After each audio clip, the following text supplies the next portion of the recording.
Turma do Propósito, chegamos, irmãos, a um dos capítulos mais interessantes do livro de Jó, capítulo 40.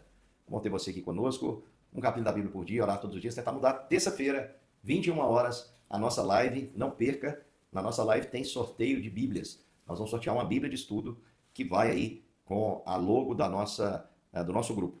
Vamos lá então no capítulo 40. E por que eu digo que é um capítulo interessante? Aqui nós temos a primeira resposta de Jó a Deus, e eu vou usar a Bíblia na linguagem de hoje. E vou mostrar para vocês dois animais que aparecem no livro de Jó, que são traduzidos aí na nossa Bíblia como hipopótamo, que é o Behemoth, perdão, e o Leviatã, que é traduzido aí na revista atualizada como crocodilo, mas você vai ver que a descrição não bate. Esses animais, na verdade, nós não temos ideia do que seriam. Eu acredito que são animais que de fato existiram, por Deus usar o seu exemplo, não pode, aliás, com certeza existiram, porque Deus não usaria um exemplo ligado à mitologia daquela época, a crença de existir um ser assim, eu acredito que eles existiram, não existem mais. Daí a ideia de antiguidade dessa história, da história de Jó.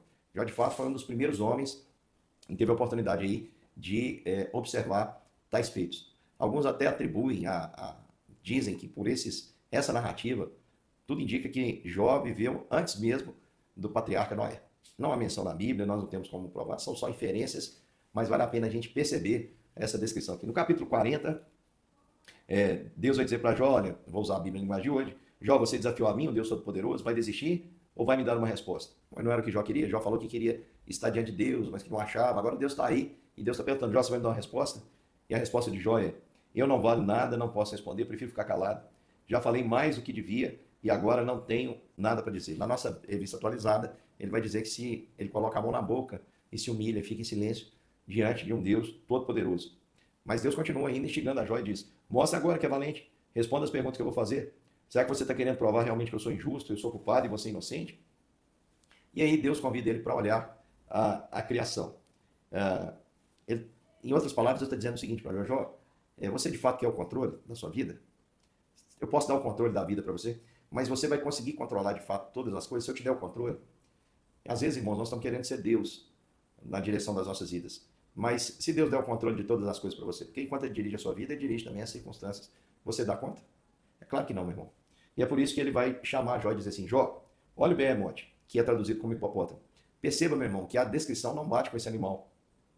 E diz aqui, ó, que eu criei como criei você, ele come como um boi, até aqui tudo bem, o hipopótamo também passa.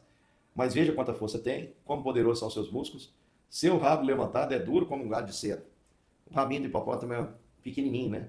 Então é um outro animal que nós não conhecemos. Os músculos das suas pernas têm muita força. Os seus ossos são fortes como cano de bronze. As suas pernas como barras de ferro. As perninhas do hipopótamo são pequenininhas, né, pessoal? Ele é a mais espantosa das minhas criaturas. Se for em termos de beleza, pode até ser, porque o hipopótamo é horroroso, né? Se for espantosa no sentido de não possuir beleza, é um espanto mesmo. Mas eu não acredito que é isso, é um elogio, né? Algo brilhante. Só eu, o seu Criador, sou capaz de vencê-lo. E aqui nós começamos a perceber que esse termo não se refere realmente ao Behemoth. O capim que alimenta cresce nas montanhas. Olha aí. Onde as feras se divertem. Ele deita debaixo dos espinheiros e esconde no brejo entre as taboas. Os espinheiros lhe dão sombra, os salgueiros do ribeirão o rodeiam. Se há uma enchente, ele não se assusta. E fica tranquilo mesmo com a água do Rio Jordão. Ainda que a água do Jordão suba até o seu focinho.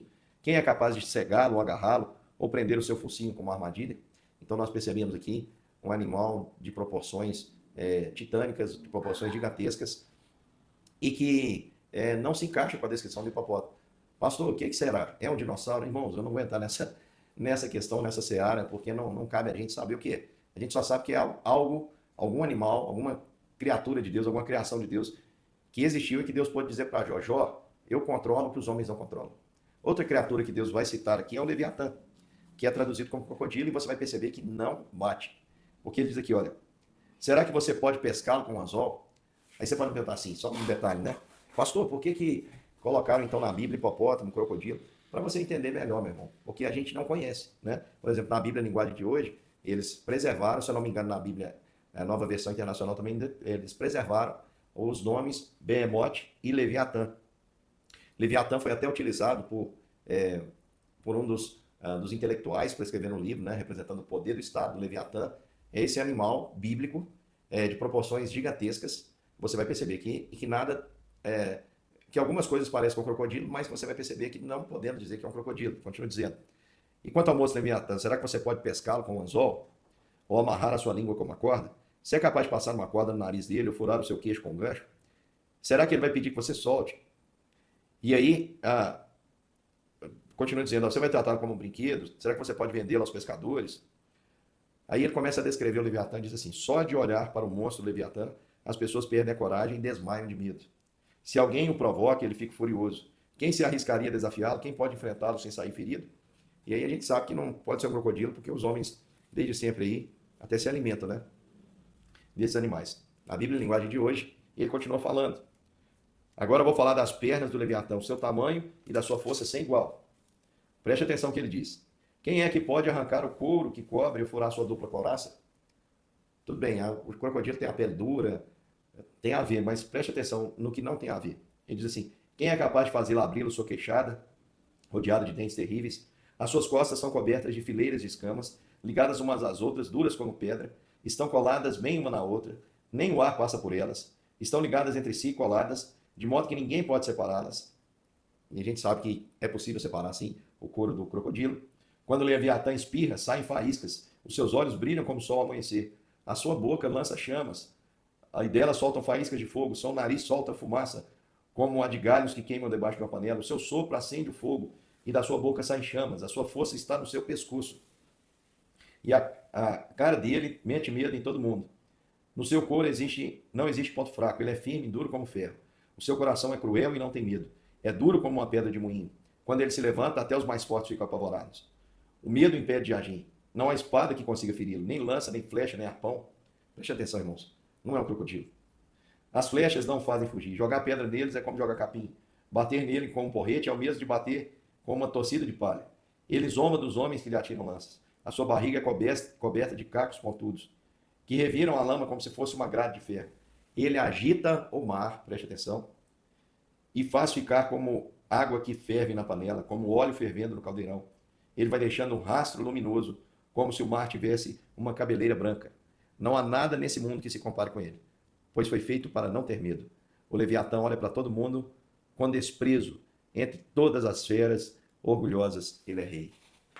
Irmãos, que descrição impressionante. Pastor, está falando de dragão? Não sei, irmãos. É uma espécie de monstro marinho que a nossa era não conhece. Não conheceu de fato. Preste atenção em toda essa descrição que Deus faz. E o que Deus está dizendo para Jó, com esses dois exemplos, é o seguinte. Jó, eu governo sobre o impossível aos homens. Dois animais que os homens não encontraram uma maneira de lidar com eles, de enfrentá-los. Deus está dizendo, sou eu que domino sobre eles. Então, Jó, se eu domino sobre todas as coisas, até aquilo que para vocês não tem controle, sou eu que controlo, sou eu que domino, e sou eu que fiz para esse fim. Como ele diz, que ele fez um dos animais, o behemote, para não temer nada, fez esse aqui para não temer. Ele está dizendo para Jó, se eu tenho controle de governar todas essas coisas, e se eu faço todas as coisas para um determinado fim, quem é você, Jó, para me julgar e dizer que eu sou culpado, e dizer que você é inocente? A gente precisa entender, só para a gente terminar aqui e aplicar na sua vida, que não cabe a você nem a mim fazer o juízo de Deus com base naquilo que nós achamos certo ou errado. Porque certo ou errado tem muito a ver com a minha subjetividade, tem muito a ver com aquilo que eu quero, tem muito a ver com aquilo que eu desejo, tem muito a ver com as minhas vaidades, com o meu egoísmo. O que eu preciso ver Deus e olhar para Deus é quanto ao seu caráter, quanto à sua natureza. E a natureza de Deus, ela é incorruptível. Isso significa, meu irmão, que Deus não se corrompe no seu ser. Deus é soberano, governa sobre todas as coisas, e tudo que ele prometeu, ele vai cumprir, ele tem cumprido, inclusive na sua promessa de não perder as rédeas, inclusive na sua promessa de manter todas as coisas para um fim maior, e esse fim maior é a sua glória, e claro, irmãos, o bem da igreja. Jó não sabia ainda disso, mas nós sabemos pela Escritura que Deus faz todas as coisas cooperarem para o nosso bem. Ainda que nós não entendamos todas elas cooperam para o nosso bem. A saber, aqueles que são chamados segundo o seu propósito. Todas as coisas cooperam para o bem daqueles que amam o Senhor. Um grande beijo, meu irmão, que você entenda isso. E amanhã estamos juntos para o penúltimo capítulo do livro de Jó.